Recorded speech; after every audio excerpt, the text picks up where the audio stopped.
Una sa ating mga balita, ipinagkibit-balikat na lang ni Pangulong Ferdinand R. Marcos Jr.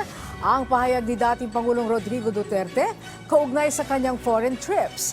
Sa katunayan, ipinakita pa ng presidente ang mga nakalinya niyang schedule na tiyak na magdadala ng benepisyo sa mga Pilipino.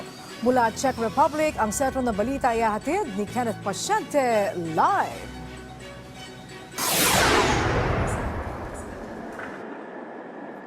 Angelique, nandito na nga sa Czech Republic si Pangulong Ferdinand R. Marcos Jr. para sa kanyang 2 araw na state visit. Pero bago umalis ng Berlin, Germany, ay sinagot ng Pangulo ang ilang issue na ipinupukol sa kanya, lalo na sa issue ng kanyang mga pagbiyahe.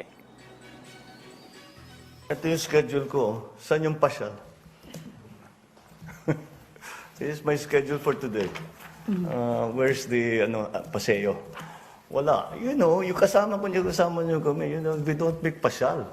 Ito ang naging sagot ni Pangulong Ferdinand R. Marcos Jr. sa naging tirada ni dating Pangulong Rodrigo Duterte kaugnay ng kanyang mga foreign travel. Sinabi kasi ng dating Pangulo na pasyal ng pasyal lamang ang punong ehekutibo. Bagay na pinabulaanan ni Pangulong Marcos Jr. Anya, hindi pa mamasyal ang layunin ng kanyang mga opisyal na biyahe abroad. Sa halip ay para ito mapagtibay ang relasyon ng Pilipinas sa iba't ibang mga bansa, gayon din ang pagpapalakas sa ekonomiya. Even in the places that I know or I've spent a lot of time with, hindi ko napupuntahan yung mga dati kong pinupuntahan because we're here to do this. Sa kanyang 3 araw lamang na working visit sa Berlin, Germany, ay nakapag-uwi ang Pangulo ng $4 billion na halaga ng investment deals. Kasama pa rito ang pagsuporta ng giant German company na Siemens sa layuning digitalisasyon ng Pilipinas at pagbibigay ng training sa mga Filipino worker. Gayon din ang commitment ng giant aerospace company na Airbus na makipagtulungan sa DOTR para sa energy sourcing mula sa mga landfill sa Pilipinas.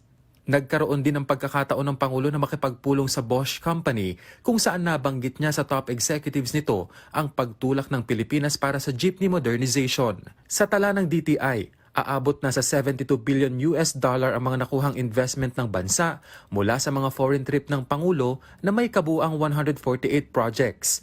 46 sa mga ito ay kasalukuyan na ang operasyon o nakumpleto na ang registration sa DTI, habang ang iba ay nasa implementasyon na. Sakop nito ang iba't ibang sektor gaya ng manufacturing, IT/BPM, renewable energy, infrastructure at iba pa. Sa kabila ng naging pahayag ni dating Pangulong Duterte, hindi naman daw ito pinipersonal ng Pangulo at nagpahatid pa ng pagbati sa nalalapit na kaarawan ng dating presidente. Personal ko namang kilala si PRRD. So, like I've told you many times before, hindi ako na personal. Para sa akin, hindi naman madali, pero nahihiwalay ko yung trabaho at saka yung personal. So, I don't see a problem there. Ipinagkibit-balikat na lamang din ng Pangulo ang hirit ni Duterte na sang-ayon siya sa Tchatcha para mapalawig ang kanyang termino. Nako-confuse kasi ako sa PRRD, papalit-palit eh. So I'll have to examine it further, read it kasi very quick ko lang narinig ang balita, kanyang mga remarks. So we'll tignan ko muna kung ano ba talaga yung sinabi niya para maintindihan ko dahil hindi ko talaga naintindihan kasi parang naiiba, bawat salita niya iba eh. So we'll try to make sense of it.